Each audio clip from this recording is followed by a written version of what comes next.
Hello, Archie Luxury, Archie Luxury channel.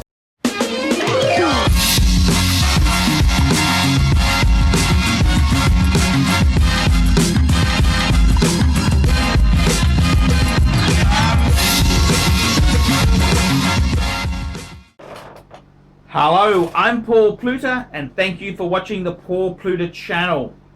Today I'm doing paid reviews. Man cannot live on Google Ads alone. Remember, like, subscribe, and tell your fuckhead friends about my channel. Remember, look in the description. 10 easy ways you can keep me full-time on YouTube. Man cannot live on Google Ads alone. And this here is from Finland. Hello Archie, huge fan.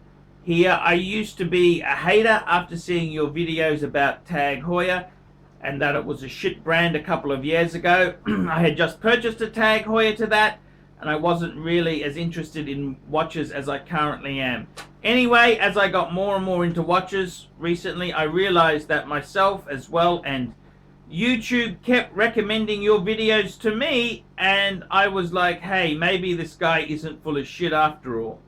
So I binged watched tons of your videos. Ooh, that's a nasty concept.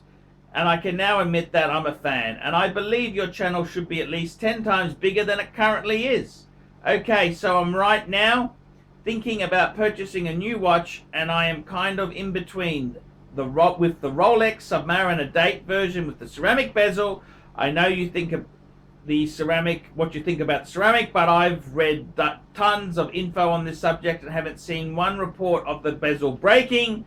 Besides, I seem to like it more somehow. Drop the fucking thing and see how it goes. And the Omega Speedmaster, man on the moon. Speedmaster from moon to the Mars, which really, in my opinion, is the most beautiful watch I've seen so far. Would love to hear what, in your opinion, is the best option of the above mentioned. Also, would love to know what you think about Maurice Lacroix Masterpiece Collection. I know you think Maurice Lacroix is a shitter brand, and I totally agree, but some of the watches in the Masterpiece Collection look cool in my opinion. Would love to see a video follow-up of my question. Best regards from Finland, and I shipped you $20 to your PayPal account right after sending this email. Thank you. P.S. Would like to remain anonymous apart from my first name. I haven't mentioned it, but we'll mention Eli, if that is okay. Thank you. Thank you so much. From Finland, Walesers. Thank you so much for binge watching Archie Luxury. Jesus, I don't know whether you'd need a public safety warning on that. So let's have a talk about this. You're trying to decide between an Omega Speedmaster and a Rolex Sub-Date Ceramic. Okay. What do I think? I gotta tell you the truth. Either way is fine. Either way is fine. I gotta be honest with you. The ceramics are starting to grow on me. I don't hate them. I just think the pre-ceramic is such a great piece. And to be honest with you, the prices have shot up. When ceramic came out, the pre-ceramics were, boom, they were big chunk cheaper. So I was trying to give that advice, saying, oh, well, why would you pay so much of a premium? However, now that they're about the same money, I got to tell you, sometimes these ceramics, it's not a bad way to go. Some people like the changes, some people don't. Got the maxi dial, which, as my eyesight is fucking going in my mid-40s, that could be a good thing. So I gotta tell you, what do I think myself? What do I think myself? And I really think that the Submariner, whether it's a ceramic or not, that doesn't really matter. It is a fucking great watch.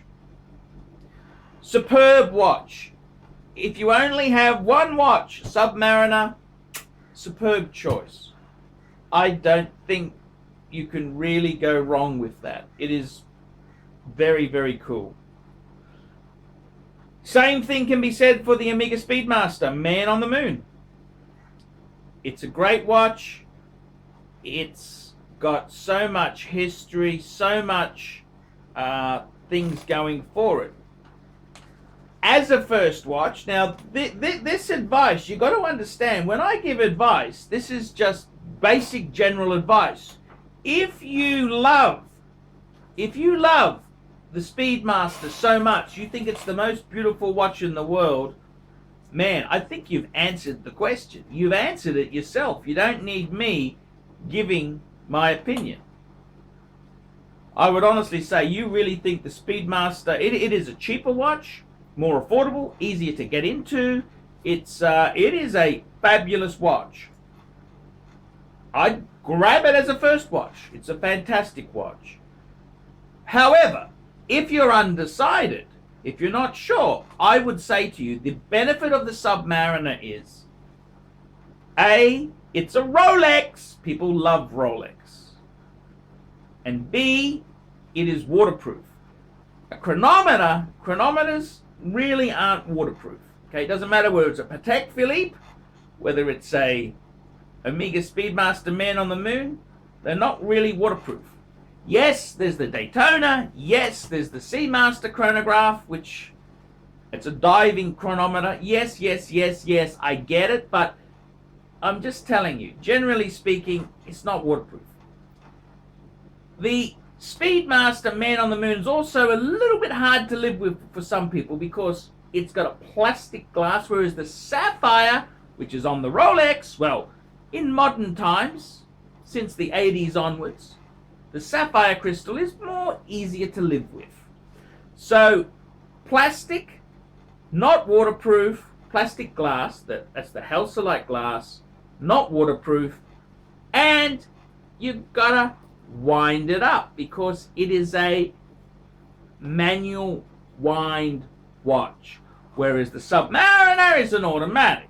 So, for normal people out there, they would say the Submariner is easier to live with. But if you are such a fan of the Speed, get the fucking Speedmaster. It's a great watch. It's not waterproof.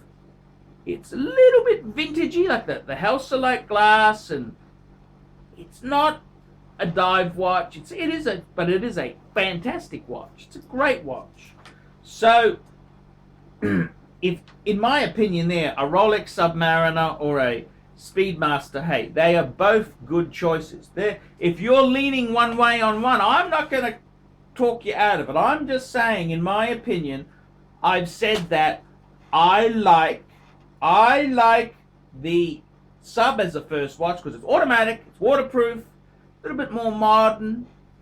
But if you're keen on that, by all means, go for the Speedmaster. They are both good choices. They are sports watches, which sports in this day and age, we're not living in the 90s anymore. These are, any analog watch is a dress watch.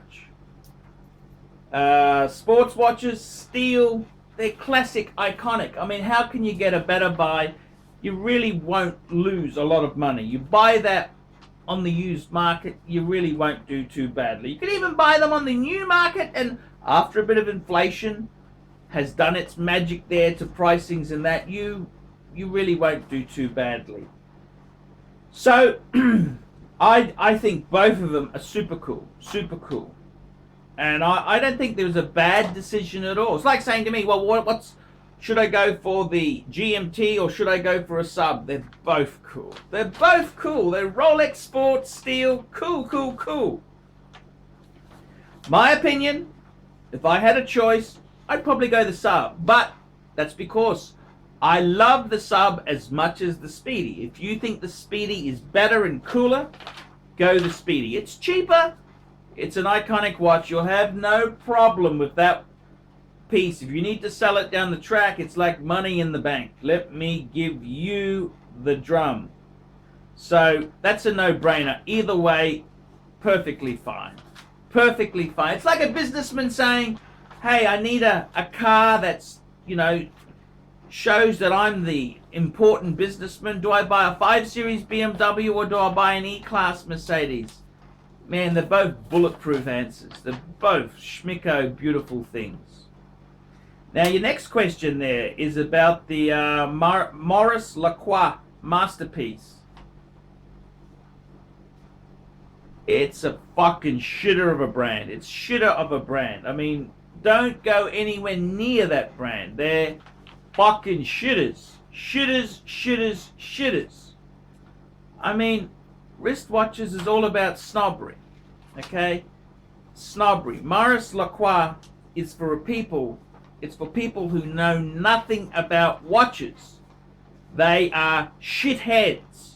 Okay? Shitheads by that brand. It's a nothing brand. It's crap. It's absolute fucking crap. And just because they got a special version that's a little bit better, they're still fucking shitters. Stick with the classic icons. Stick with the classic brands. You can't go wrong. Rolex and Patek and Sports Steel Omega. You can't go too badly wrong. This other garbage out there, I mean, they are fucking pungent fucking garbage. Why would you go there? My answer to you is stay the fuck away from it. Garbage, garbage, garbage, garbage. They're a shitter of a brand. They're ugly. They got limited resale value. They're fucking soft as chocolate left in the sun, man. Stay the fuck away. And I mean that brand there, it's like comparing a very nice Finnish vodka to nasty Russian vodka. It is nasty fucking shit. Okay, man, stay away from that brand. Don't be tempted. The devil is doing this because those brands there, Maurice Lacroix, is such a fucking shit of a brand. You'd have to have fucking rocks in your head. I mean, this is what I don't understand. You're telling me you love the Speedmaster. You're trying to decide between a Rolex and a Speedmaster. Yeah, I get it. But what the fuck do you look at a Maurice Lacroix for? Fucking shitter. That's the only words I can use. Fucking shitter. And you really need rocks in your fucking head to even consider that vile, nasty shitter of a brand. I'm Archie Luxury. I'm the pontiff. I've spoken. Ignore those words at your own peril, fuckers. We specialize here in pre-owned Rolex watches. Rolex watch is a very special timepiece, and we always do the servicing exactly as factory specifications. We buy a pre-owned piece and we put it into brand new condition. We have Rolex certified technicians working on that. We completely disassemble the piece. We adjust and polish and change every single part of the watch. You have to have certified watchmakers that know what they're doing. If you have an expensive car, you're just not going to bring it to any mechanic that doesn't know what they're doing. You spend $5,000, it's like if you put money in the safe deposit box. And 1 or 2 years from now, you will keep having your $5,000. We have to spend a lot of money to get all this equipment together, but makes me feel I'm doing what I'm supposed to do. It's not a question of money, it's my passion. Jewelers on time, simply the best.